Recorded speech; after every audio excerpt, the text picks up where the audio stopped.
yes, I'm sorry. I know, and I didn't mean to word it like that. I know you're upset. I know you're angry. Okay, no, I'm not being patronising. It's all right. Yes, we're still friends, dear. I love you very much. I'll speak to them. I didn't know that was what was going to happen when I said what I said. Okay, just one of those things.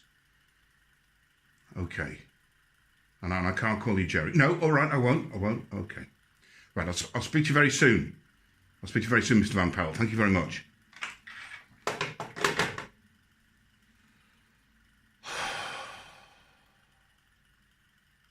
Hello.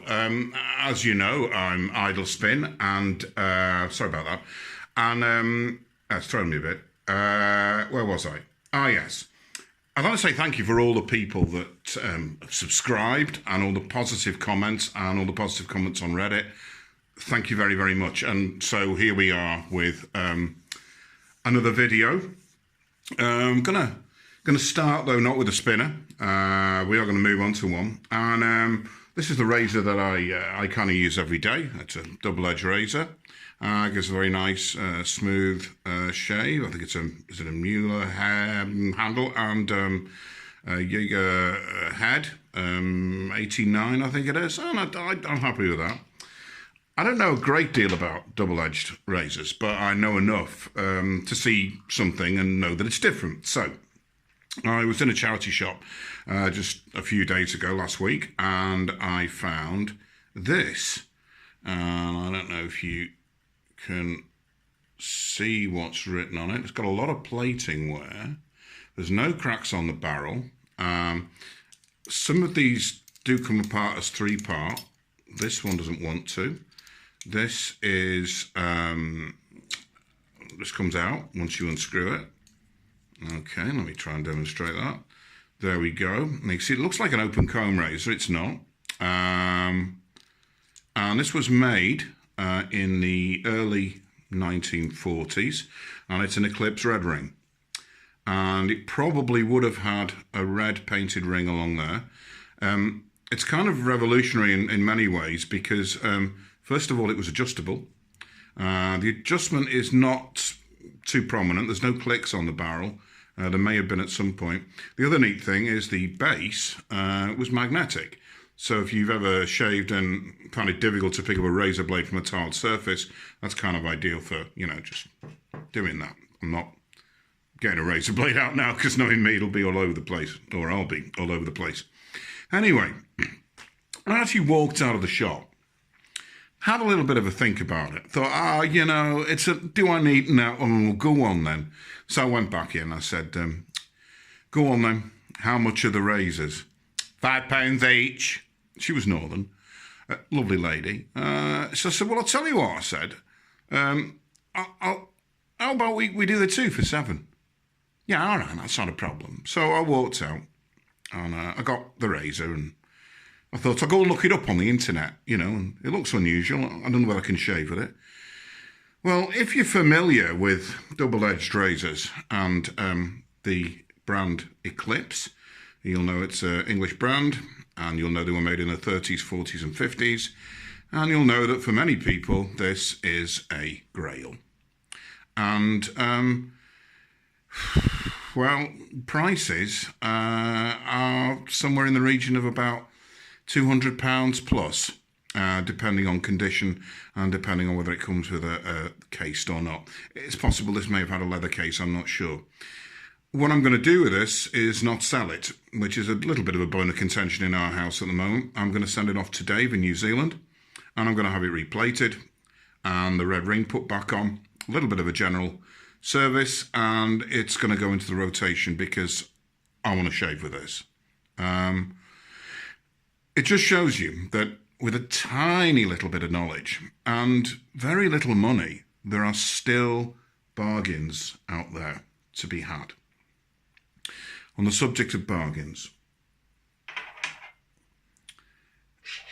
some of you will be very familiar with me banging on about a certain spinner made by Dominic in the UK under a brand name of Fidgetry UK. Now, I first connected with Dominic sort of the start of 2017 when I was really starting to pick up speed about getting into spinners. And I bought one of these, not knowing much about it. Liked the shape, liked the size, and it was UK. And I thought, yeah, that looks like a quality product. Well, I've handled lots and lots of spinners from lots and lots of different makes. Different evolutions, different body shapes, different weights, different buttons, different bearings. This has stood the test of time. This is a stainless steel model, and this is my first one. Okay, so if I'm going to carry one, this is kind of the one that I will tend to carry with me. It's got a 1-drop fitted in there. It's exceptionally smooth. It'll spin probably for around about 5 minutes, which is fine by me because I'm not a spin time junkie. Weight-wise, with the buttons, I'll just pop the unreliable scales into frame. Let's see what it comes out as. Stainless steel, about 73.7, okay, grams. That's not too, oh, no, yeah, 73.8. Can't make its mind up. Thanks for that. Always makes you look good. Okay, let's turn that off. The buttons are fidgetry buttons. But they're different to the originals. If you'd have bought one back in the early part of 2017, God, if we're going backwards into time, you would have not found screw buttons. You would have found buttons, well, like these, and they just were not keen on coming apart. I had to do all sorts of heating and fiddling to get those apart. So I talked to Dominic, and we talked about the idea of maybe using a core. And we talked about the idea of making the buttons threaded. And so the next version, the Spinet Pro, came out with a core, and it also came out with threaded buttons, which were nicely dedicated as well. It's an amazing spinner. It's so smooth in the hand. It's kind of buttery smooth. It's that type of thing that Eric kind of likes, where you've got no hard edges, everything perfectly rounded, and just great. Originally it was a 608, and so I popped the 608 out, put in, I think that's what is that called? You can probably see that better because my eyesight is shot. It's not an end to your core like Magnus would have used. Now, what I'm doing is I'm making a lot of spinners at the moment and not really passing them out to the public, but there's a big one coming. Sorry, Magnus. Terrible impression of you there, but I should finish with a quote. You know, when a man looks down into a broken bridge, he finds his ego or something, I don't know. Oh, gosh. Neospin. That's it. Neospin, the very late Neospin. And so it all works rather well.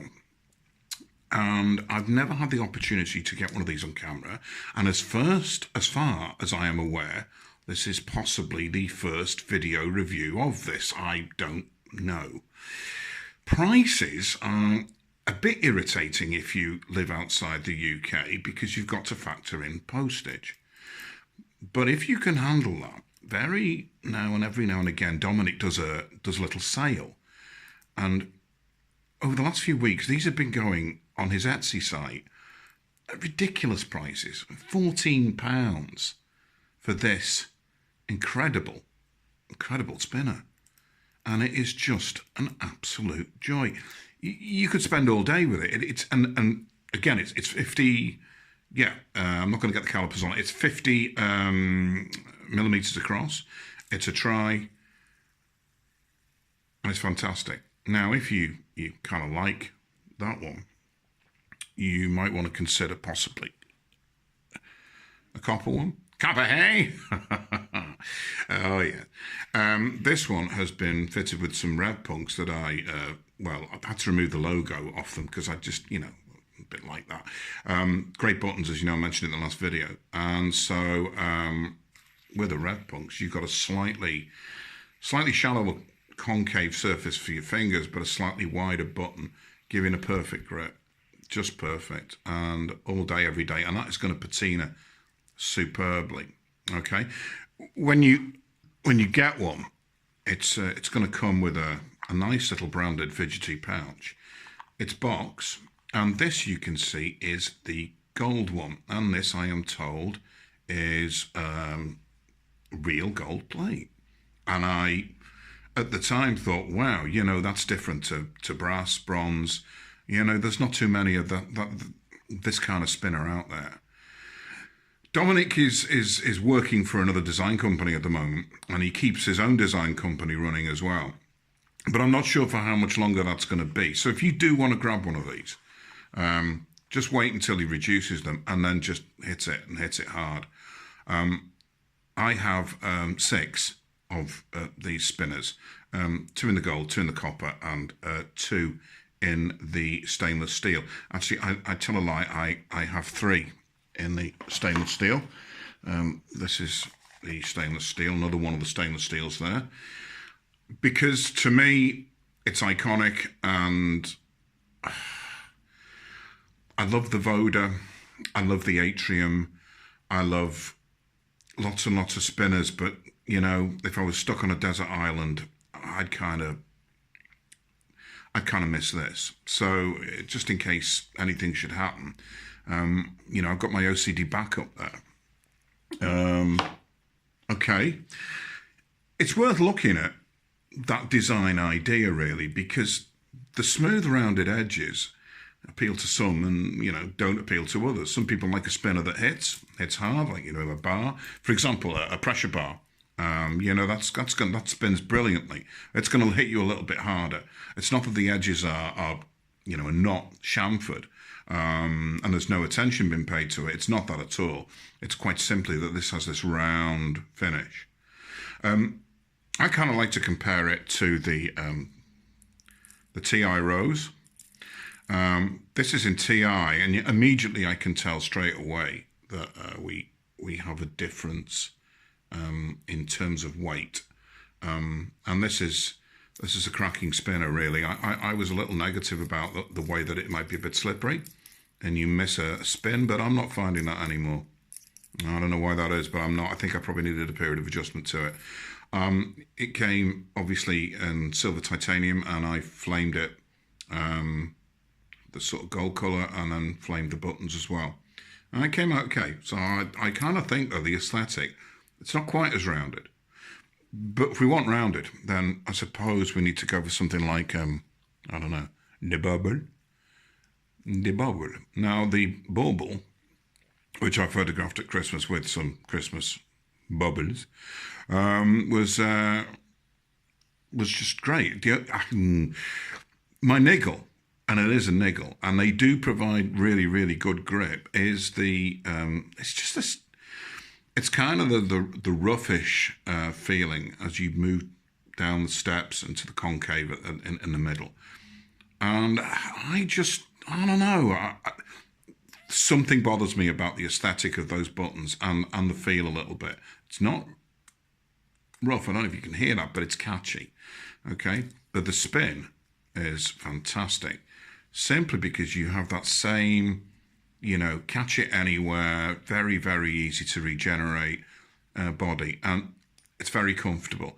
So if you were playing with a pressure bar for maybe an hour, then, you know, you're going to know you've been playing with a pressure bar.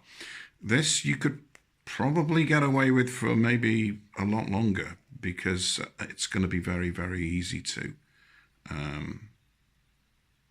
you know, spin and not ended up going down to A&E with some sort of minor ailment.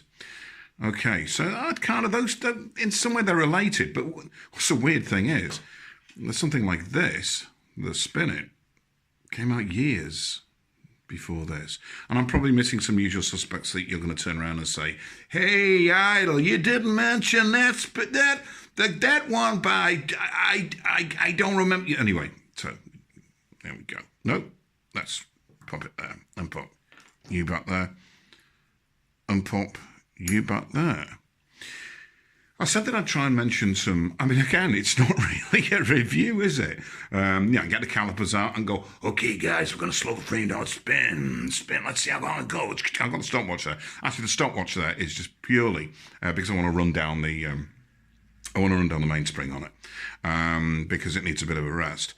What is cool about it is the lanyard, and I got a few of these and another couple on the way from a guy called Aidan over in the UK who has a company called PG UK, and he's a paracord wizard.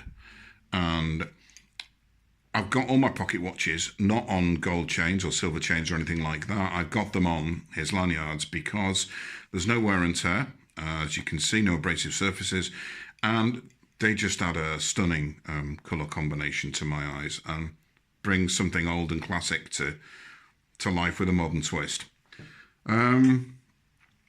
Okay, around the table, I just wanted to mention a couple of other things. I guess talk a lot about worry stones, worry coins, things that you play with that are sort of non-spinner related. One of my favourite coins is this one. It's a yes/no decider coin, and I think this is by, oh God, it's gone. Oh no, and I got a load of them up there as well. Is it Memento Mori? Is it something like that? It's an American company. They're relatively inexpensive. I'm holding it well off camera there, so that's neither use nor ornament. And a little pouch by a guy called Ant, who made that for me in the UK. While I'm on that subject of worrying, I don't know if you've seen these. There's not enough light here. Corrected some shadows, but ended up losing light, and I do apologise. This is just, wow. Now, I can't do that. I'm not even going to try this because it's going to look really silly. That isn't the point. The acrylic surface of this smooth and round knucklebone by a round square is just great. I have one in wood, which my 9-year-old son likes to steal from me and play with. But this is great. It's going to scratch up, but it's also a photographic dream for if you can pop a background behind it. Very inexpensive, very easy to carry, and very, very well packaged. Matthew, thank you. That was a cool thing you sent me. Before we close on this video, before we sort of move on to another video possibly, and again you can probably tell that I'm floundering here because we're doing the unscripted thing. Apart from Jerry, I knew he was calling. Sorry, Mr. Van Pelt.